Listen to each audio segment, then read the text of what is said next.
بسم اللہ الرحمن الرحیم نحمدہ ونصلی ونسلم علی رسول الکریم الصلاۃ والسلام علیک یا رسول اللہ وعلی آلک واصحابک یا حبیب اللہ۔ سامعین و ناظرین کرام، آج ایک اہم موضوع پر گفتگو کرنا ہے۔ وہ مسئلہ ہے باغ فدق کا مسئلہ۔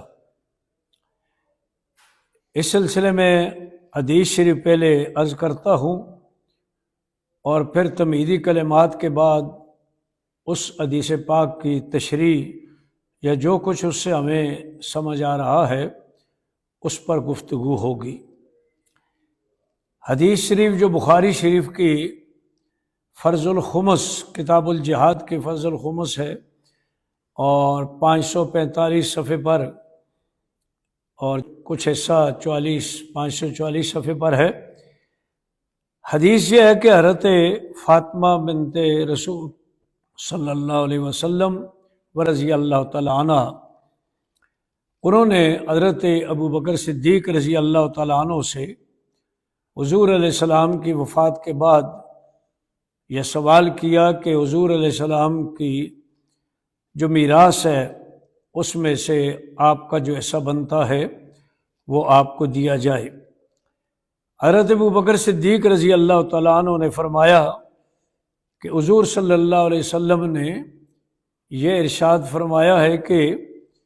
ہم انبیاء کرام کی وراثت نہیں ہوتی۔ حدیث کے الفاظ یہ ہیں کہ حضرت خاتون جنت رضی اللہ تعالیٰ عنہ غضبناک ہو گئیں اور انہوں نے حضرت ابو بکر صدیق رضی اللہ تعالیٰ عنہ کو چھوڑ دیا، اور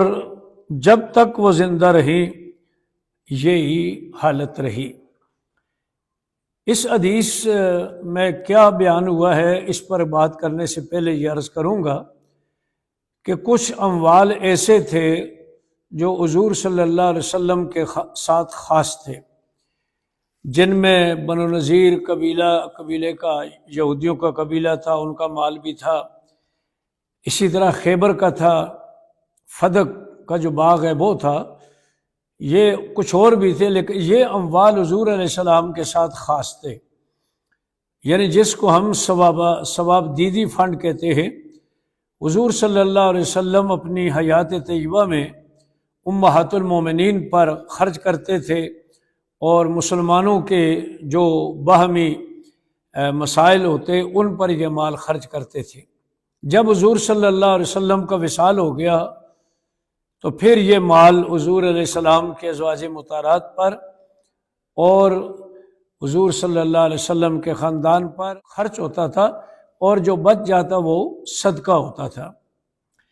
باغ فدق بھی ان میں سے ایک تھا۔ رسول اکرم صلی اللہ تعالیٰ علیہ وسلم کے وصال کے بعد مسلمانوں کے پہلے امیر المومنین سیدنا حضرت صدیق اکبر رضی اللہ تعالیٰ عنہ جب اس منصب پر فائز ہوئے تو حضرت خاتون جنت رضی اللہ تعالیٰ عنہ نے ان سے مطالبہ کیا کہ میری جو میراث بنتی ہے، یعنی ایک بیٹی کی جو میراث بنتی ہے باپ سے، وہ مجھے عطا کرے۔ اس پر حضرت صدیق اکبر رضی اللہ تعالیٰ عنہ نے فرمایا کہ حضور علیہ السلام کا یہ ارشاد ہے کہ ہماری یعنی انبیاء کرام کی وراثت نہیں ہوتی۔ دیگر حدیث کے اندر بھی آپ نے فرمایا کہ جو ہم انبیاء کرام کا گروہ ہیں، نہ ہم کسی کے وارث ہوتے ہیں، نہ ہمارا کوئی وارث ہوتا ہے، نہ ہماری وراثت تقسیم نہیں ہوتی۔ ہم جو کچھ چھوڑ کے جاتے ہیں وہ صدقہ ہوتا ہے۔ یہ حدیث سنائی حضرت صدیق اکبر رضی اللہ تعالیٰ عنہ نے یہ بتانے کے لیے کہ حضور علیہ السلام کی میراث تو ہے ہی نہیں۔ اب حدیث پاک کے دو الفاظ جو ہیں وہ قابل غور ہیں۔ ایک لفظ تو یہ ہے کہ حضرت خاتون جنت سیدہ کائنات حضرت فاطمہ رضی اللہ تعالیٰ عنہ کو اس پر غضبناک ہوئی، غصہ آیا، لیکن اس میں یہ نہیں بتایا کہ کس پر غصہ آیا، کس پر غضبناک ہوئی۔ ایک بات تو یہ ہے۔ دوسرا یہ کہ حضرت ابو بکر صدیق رضی اللہ تعالیٰ عنہ کو چھوڑ دیا، اس میں بھی یہ وضاحت نہیں ہے کہ چھوڑنے سے مراد کیا ہے۔ دیانت کا تقاضا یہ ہوتا ہے کہ بات سمجھی جائے اور اس کا اس طریقے پر اس کی تشریح کی جائے اور سمجھا جائے کہ جو تعصب پر مبنی نہ ہو، بلکہ اس طریقے پر کہ جس میں دیانت اور امانت ہو۔ یہاں یہ جو الفاظ ہیں کہ آپ کو غصہ آیا، تو غصے کا مطلب یہ بھی ہو سکتا ہے کہ اپنے آپ پر غصہ آیا کہ میرے ابا جان کی حدیث موجود ہے کہ انبیاء کرام کی وراثت نہیں ہوتی، تو مجھے اس کا علم کیوں نہیں ہو سکا، اس بات پر آ سکتا ہے، کیونکہ اس کی وجوہات جو ہے وہ میں بعد میں عرض کرتا ہوں۔ ایک بات تو یہ ہے، یہ بھی احتمال تو ہو سکتا ہے کہ صدیق اکبر پر غصہ آیا، لیکن یہ احتمال کہ آپ کو اپنے آپ پر غصہ آیا، ابھی میں یہ بات کروں گا کہ ان میں سے کون سا مسئلہ کون سا جو اس کی احتمال ہے وہ ٹھیک ہے۔ دوسری یہ بات کہ آپ نے حضرت صدیق اکبر کو چھوڑ دیا، اس کا کیا مطلب ہے کہ آپ ناراض ہو کر کے تو آپ نے ان سے ناراضگی کی بنیاد پر ان سے تعلق قطع کر دیا، یا یہ ہے کہ ان سے پھر یہ مطالبہ آئندہ کے لیے نہیں کیا اور مطالبہ چھوڑ دیا، اس کو بھی ہم نے دیکھنا ہے۔ لیکن ان دونوں باتوں کو دیکھنے کے لیے پہلے ہمیں حضرت سیدہ کائنات کی عظمت کو اور شان کو دیکھنا پڑے گا۔ ایک تو اس بات کو ہمیں دیکھنا ہے کہ کیا حضور صلی اللہ علیہ وسلم کی حدیث سن کر کے حضرت خاتون جنت اس پر عمل کریں گی یا اس حدیث کے خلاف اپنے رویے کا اظہار کریں گی، ایک تو یہ بات ہے۔ دوسرا، کیا حضرت صدیق اکبر رضی اللہ تعالیٰ عنہ کا جو مقام ہے اور حضور صلی اللہ علیہ وسلم کے ساتھ جو ان کا رشتہ اور تعلق ہے، رفاقت کا ہے، اور دن رات یار غار کا لفظ ہی وہاں سے مشہور ہوا ہے، کیا وہ حضرت خاتون جنت کے پیش نظر نہیں تھا؟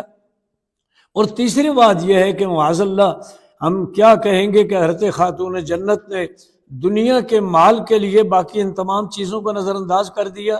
تو اس لیے یہ چیزیں جب تک اپنے سامنے نہیں رکھیں گے اس حدیث کے الفاظ واضح نہیں ہوں گے۔ تو ہمارا ایمان یہ ہے کہ حضرت خاتون جنت حضور علیہ السلام کی حدیث پر سب سے زیادہ عمل کرنے والی تھی، ایک یہ بھی جانتی تھی کہ حضرت صدیق اکبر رضی اللہ تعالیٰ عنہ کا اور حضور کا کتنا گہرا تعلق ہے، کتنا رشتہ ہے، دو، اور نمبر تین یہ ہے کہ آپ تو زہد اور تقوی کا ایک مرکہ تھی، اور آپ کے اندر دنیا کی کوئی لالچ نہیں، جو روزہ رکھ کر کے شام کی افطاری کے وقت آپ مانگنے والوں کو سارا کھانا اٹھا کر دے دیتی ہے، تو کیا یہ تصور ہو سکتا ہے کہ وہ اس مال کے لیے، دولت کے لیے انہوں نے یہ تینوں طریقے جو ہیں کہ حضور صلی اللہ علیہ وسلم کا تعلق بھی، حضور کی حدیث بھی، اور پھر اپنے تقوی بھی، اس کو چھوڑ دیا ہو؟ ہر ذی شعور آدمی یہ سمجھتا ہے کہ اس کا مطلب یہ تھا کہ جب حدیث پاک آپ نے سنی، اس کے بعد یقیناً اپنے آپ پر کچھ افسوس کا اظہار کیا ہوگا کہ یہ حدیث میرے علم میں آج کیوں آ رہی ہے، میرے حدیث میرے علم میں ہونی چاہیے تھی۔ غصہ صدیق اکبر رضی اللہ تعالیٰ عنہ پر نہیں تھا۔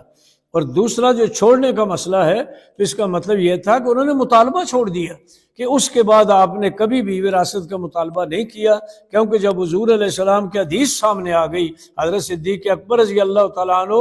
جو اپنے خاندان سے زیادہ حضور کے خاندان کو مقدم کرتے ہیں، اگر یہ حدیث پاک نہ ہوتی، کیسے ہو سکتا ہے کہ جس شخص نے اسلام پر سارا اپنا مال قربان کر دیا اور حضور کی بیٹی کی وراثت بنتی ہو اور صدیق اکبر وہ وراثت نہ دے؟ کوئی ذی شعور اس بات کو ماننے کے لیے تیار نہیں۔ اس لیے میں اپنے مسلمان بھائیوں سے یہ گزارش کروں گا کہ اس کو سمجھیں کہ اس کی وجہ یہ تھی کہ حضرت خاتون جنت نے اس کے بعد کوئی مطالبہ نہیں کیا، حضرت صدیق اکبر سے اس مطالبے کو آپ نے چھوڑ دیا، حتیٰ کہ آپ کا انتقال ہو گیا۔ اللہ تعالیٰ ہمیں مسائل کو دیانتداری کے ساتھ سمجھنے کی توفیق عطا فرمائے۔ آمین۔ وآخر دعوانا ان الحمدللہ رب العالمین۔